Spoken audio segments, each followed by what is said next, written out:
İyi akşamlar. Biz bugün öksürük şurubu yapacağız. Önce malzemelerimiz karabiber, zencefil ve bal olacak. Karabiberimizi öncelikle ben böyle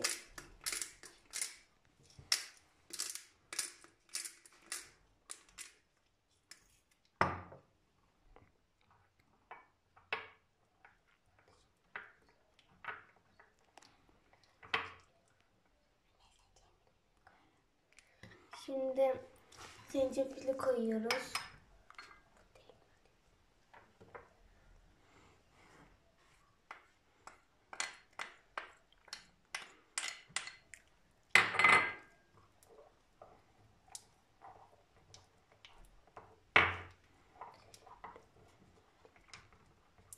Bal, karabiber ve zencefili karıştırdıktan sonra öksürük şurubumuz hazır oluyor.